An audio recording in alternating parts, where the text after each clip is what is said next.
Next, Richard Florida. Richard Florida, director of the Martin Prosperity Institute at the University of Toronto, is a deeply controversial figure who got famous for his theory that a creative class of knowledge workers was key to urban prosperity. Many cities tried to lure the creative class into their midst with mixed results. He was criticized as an elitist and an apologist for liberal appeals to the professional managerial class. I met him at a conference just after the 1987 stock market crash. We were the only two leftists in a room full of Wall Streeters. I liked him then and have continued to, even if I've got some criticisms of his work. Last year, he published a book with Basic that updated his theories: The New Urban Crisis, How Our Cities Are Increasing Inequality, Deepening Segregation, and Failing the Middle Class, and What We Can Do About It. Here he is to talk about all that. Richard Florida. A few weeks ago, Hillary Clinton did some indiscreet bragging in which she said that she won the votes of regions with 2/3 of U.S. GDP. It didn't come off sounding very good, but she was onto something there, wasn't she? Indeed. Indeed. The production of GDP is far more highly regionalized than a lot of people might appreciate. It wasn't always this way, but as long as I've been sort of tracking this, and other urban economists have been tracking it, what Bill Bishop famously called the big sort, the sorting of talented and ambitious people in certain places, and the unsorting or the pushing out of less ambitious or less advantaged or more disadvantaged, less educated, more disadvantaged people of other places. And at the same time, I guess Jane Jacobs taught us this. In the old industrial system, you could plant a factory just about anywhere, and not just Detroit or Pittsburgh, but a Sunbelt community, and run away from unions, if you're a management, and run away from high wages. And the manufacturing economy, the industrial economy, could be more decentralized. But this new knowledge economy that we have really benefits from clustering, or what urban economists call agglomeration. So it is really kind of jam-packing itself into a small subset of metros. So I think what's happened, of course, is as these certain metros, the coastal metros, the New York, Boston, Washington corridor, the Pacific Northwest with Seattle and Portland, the San Francisco Bay Area and LA, and a few places in between. I don't mean to make this so simplistic, but basically, as they've developed these powerful knowledge economies, which benefit from being open to immigration, which benefit from being more open-minded towards gay and lesbian people, which benefit from attracting young single people, which benefit from attracting talented immigrants, they've developed a more open-minded politics. So, the places that voted for Mrs. Clinton, like at the metro level, the two places that cast the largest percentage of votes for Mrs. Clinton were in the Bay Area, San Francisco and San Jose, and then New York and Boston and Washington. We can go on and on about that. But basically, Mrs. Clinton, like President Obama before her, captured kind of the centers of the knowledge economy, and Trump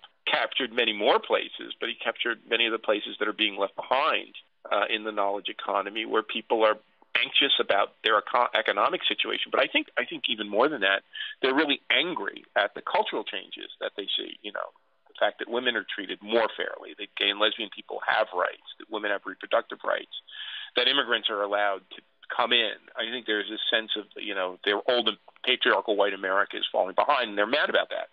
So they voted for Trump. So, I think geography, or what I would even call spatial inequality or geographic inequality or geographic unevenness, underpins a lot of what we see in our politics today. Well, this contradicts popular perception that capital is perfectly mobile and location doesn't matter like it used to, because you can do work from anywhere, and factories can move all over the place, but so can office workers move all over the place. But you're saying the contrary, that place is perhaps more important than ever. From an interesting, because you're a good person to talk about this. If you think about Marx writing about the industrial capitalism, modern industrial capital, that capital itself, embodied in technology, embodied in factories, embodied in dead labor, was key to making this whole system run and exploiting and taking a surplus off the backs of workers. So it was a very much an industrial economy, which pitted these two industrial classes, bourgeoisie and the proletariat, the capitalists and the workers. What I think has happened in the knowledge economy, and here all I've tried to do in my life work is kind of fuse a little bit of Joseph Schumpeter and a little more of Jane Jacobs onto Marx. And maybe, I've been thinking about this today, like Das Urban Capital, meaning kind of twist, a play on words, Das Urban Capital. But basically, the place itself has become the platform of this new age of knowledge capitalism, because it's not embodied in factories. It's embodied in the characteristics of places that attract this kind of knowledge worker And talent does have some more leverage. Knowledge workers have a lot more leverage than a proletarian. So capital has to pour into these places, big tech, if you will, in Seattle, in the Bay Area, has to pour into these places and kind of congregate and mobilize this force called knowledge workers, knowledge labor. Something Marx actually wrote about in the Grundrisse, but that's neither here nor there. So yeah, capital is still extremely mobile. But the fact is that one of the key factors of production is kind of lodged in space, in place. These very skilled knowledge workers, and in a way, it's not that they're a stock; they're a flow. And you need new ones all the time because these knowledge skills erode very quickly: engineering skills, computer science skills, artificial intelligence. So you need a constant flow of this knowledge-based labor, if you will, knowledge-based workers into your community. And then the firms, some of them grow very large, but many of them are utilitarian and disrupted and fall apart. So capital is kind of lodged in place rather than captured in industrial corporations. I'm making that point over. Of course, industrial corporations are still very important, and the place itself becomes the platform. Sometimes I say it's supplanted the corporation. Maybe that's too strong, but the place itself becomes a platform for capitalized to mobilize this knowledge work, which is really the key source of surplus or value creation in our economy today. I live, and I've lived for decades now, in one of these hotbeds of the knowledge economy, New York City. And you mentioned earlier spatial inequality between regions, but there's certainly a lot of inequality in this particular city, too. I mean, there's still an awful lot of very poor people. So the knowledge economy doesn't necessarily spread around its fruits very generously. No, and in fact, I think, and I'm pretty in tune with this. I'm not a neoclassical economist. I'm trained as a neo-Marxist. I'm trained as a Schumpeterian. And I think even I underestimated the divisiveness of this knowledge economy. And I never believed this trickle-down Reaganistic bull. But looking back in the 1980s and 90s, there was this kind of romantic notion that it was a new economy and it would be more democratic. And, I think I fell for this along with a lot of other people. There's a couple of wake-up calls, that came due. One is obviously just looking at what's happened with gentrification in our cities, where these knowledge workers and professional people and the global super rich have poured in. So one of the things I like to say is that this spatial inequality is fractal. It occurs at every scale. It occurs across nations, regions of the world. It occurs across cities and metro areas.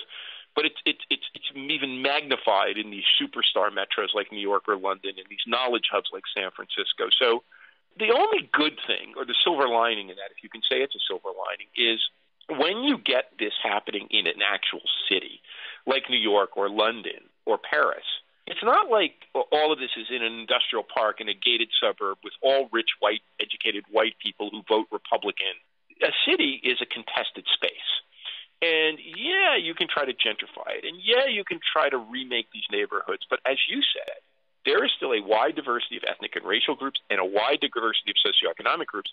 And people getting displaced get really pissed off.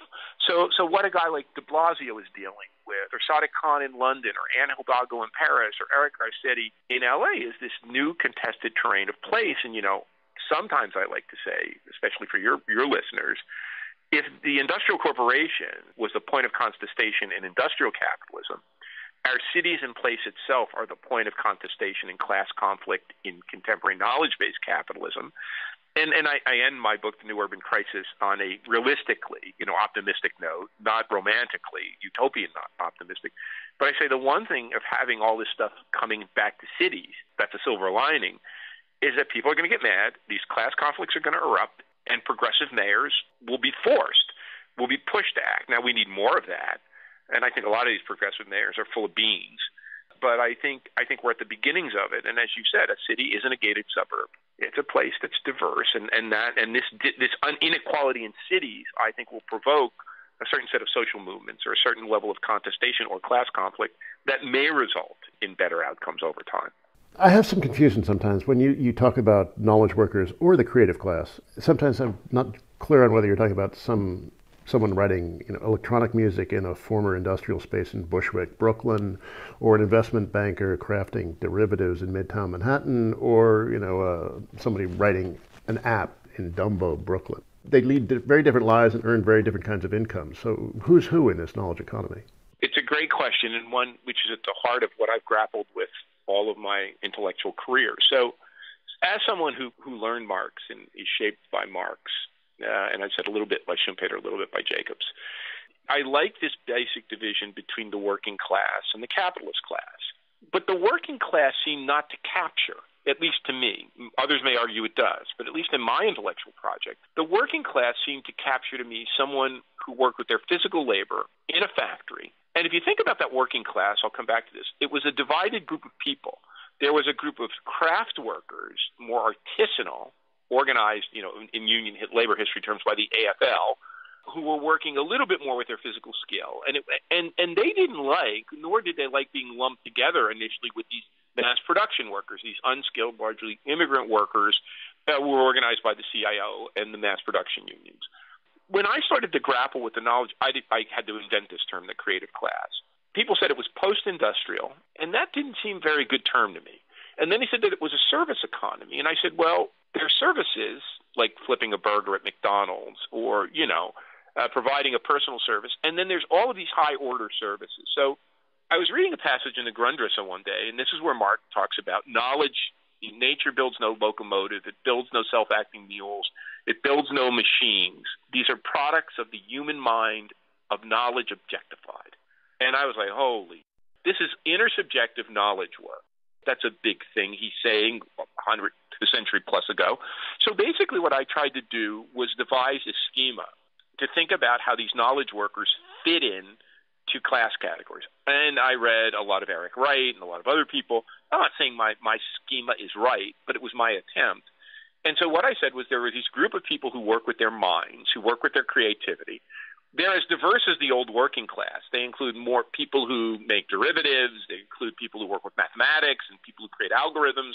They include people who write software. They include people who manage other people.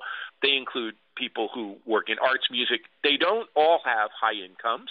Like all working class people didn't have, some had higher incomes than others. But what makes them a class is the fact that they use knowledge as their source of production, as opposed to routine physical skill or routine manual skill in providing services, non-knowledge-based skills. So that's what I did, and I said, there's about a third of the workforce, roughly speaking, as much as we can estimate this, that do this kind of knowledge work. And I said, yeah, they are very different, an artist and a business person, a professional, but they have something in common, which is their use of knowledge, and they are a new class. In many ways, they behave like a new class. This class, if you look at where they're located, tends to vote more Democratic. And a big challenge for the work, I hate to go on and on about this, is that the white working class does not. And, I don't mean to be too difficult on this, and I want dialogue with colleagues. Maybe Marx would have said the white working class has become a backward-looking class, something like the peasantry that he wrote about was a backward-looking class. And maybe there's a new class coalition to forge, which is a coalition between these knowledge workers and the even larger service class. So, 65 million Americans, 45% of our workforce work in low-end, poorly compensated, precarious, highly insecure service jobs. Maybe that's the new kind of class coalition we have to forge. So that's been my intellectual project. I'm not sure I'm 100% right. I appreciate the skepticism. I appreciate critique. But I've been trying to define this nexus of the new class structure of knowledge-based capitalism and its embeddedness in space or place. I'm speaking with the urban theorist, Richard Florida. No, but the three paradigmatic examples I gave, the composer, the financier, and the app writer, they all have very different politics, subjectivities, material interests. Can they be harnessed together into a class? I don't know. I'm not an organizer, and people have said the same thing about the blacksmith and the carpenter and the welder and the assembly line person. My hunch is, when I look at the data, this knowledge group tends to vote, if you aggregate them together, they tend to vote more Democratic and more small p progressive. So, yeah, I think so. I haven't looked enough at this, and the big mystery, I'm not trying to shift the question, is that, we get no real statistical correlation for the service class. We get high degree of statistical correlation between the working class and kind of Trump or Romney or McCain votes. And we get a high degree of statistical correlation between concentrations of knowledge workers across these class categories in Obama or Clinton votes, but we get nothing. Maybe it's the service class is the class we have to organize, but yeah, I don't disagree with you that there are different strata within this knowledge group. I just think they if I look at their relationship to the means of production, their relationship to the means of production is their use of knowledge. That's sort of my prior on this, and that conditions at least some part of their behavior and some part of their outlook. Not totally. There are great differences in this, but at least it gives me some analytical leverage. I'm not saying it's perfect by any means. Now, a region that doesn't get much attention, that is having a lot of problems, are the older inner suburbs across the country. Talk a bit about them. What's going on there, and what can be done about them? It's really interesting, as someone who cares of this kind of takes this neo-Marxian outlook, that how much space is a key category that's been to some degree ignored. And David Harvey and others have looked at this in great detail, but I think our class divisions are in many ways geographic divides. And, as the wealthy and the affluent and the super rich and the capitalist class and these advantaged knowledge workers have poured back both into cities, the functional and desirable and close-in neighborhoods and cities, and still remain colonized in the beautiful greenbelt suburbs near mountain tops and great parks and, great waterfronts. The working classes and the service classes have been pushed into this uber disadvantaged neighborhoods of cities and then into these older working class suburbs that used to be, that's where I come from, right? We're both from Bergen County. That's where I come from. And those used to be kind of on-ramps to upward mobility if you're a worker like my dad, seventh grade education, factory worker, moved us from Newark to North Arlington, New Jersey, on-ramp to social mobility, college education for the boys and everything.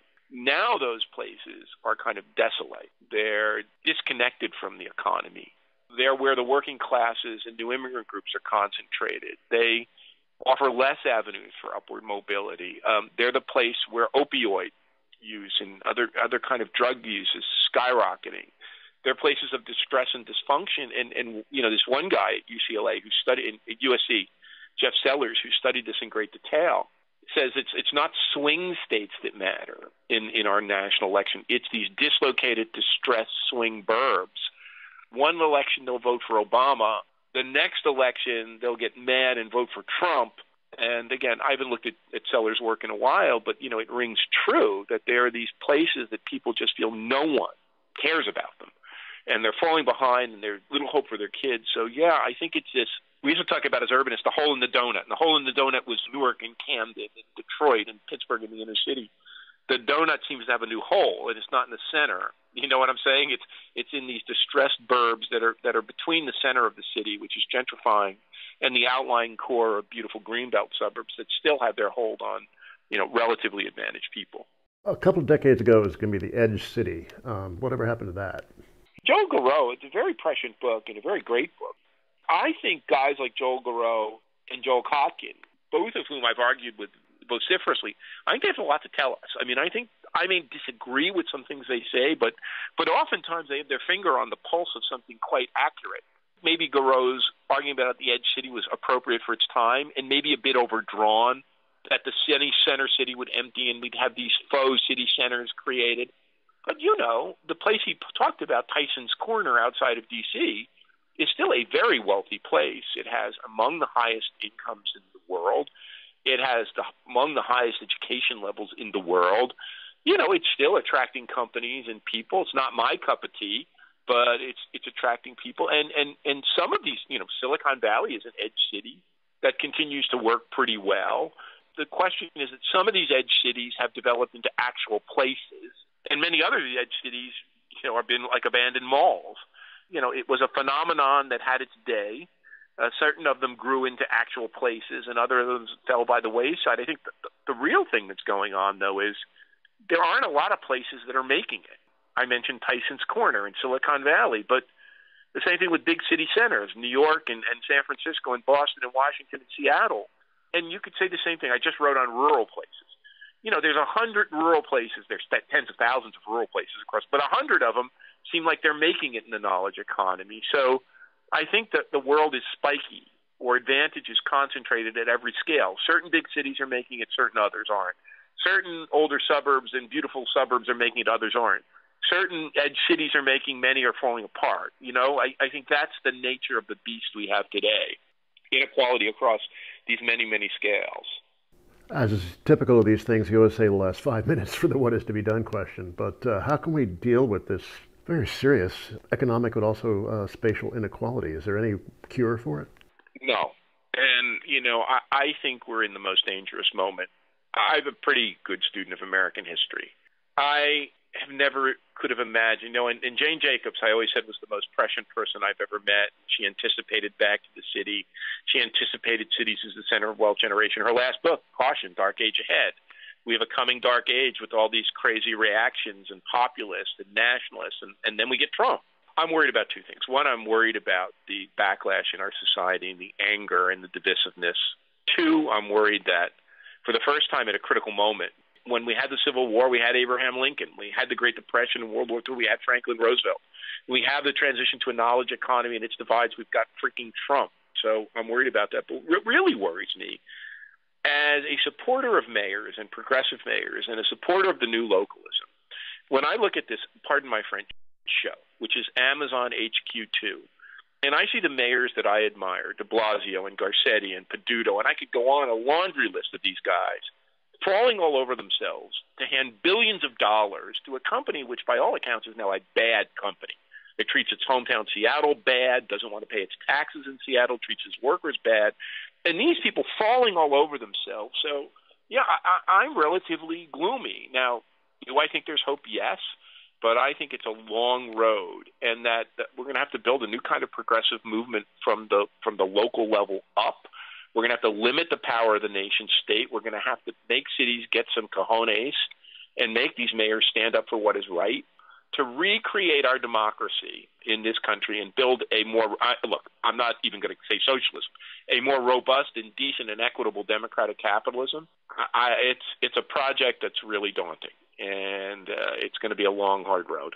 At the end of your book, you had some concrete proposals about housing policy and service industry pay and such.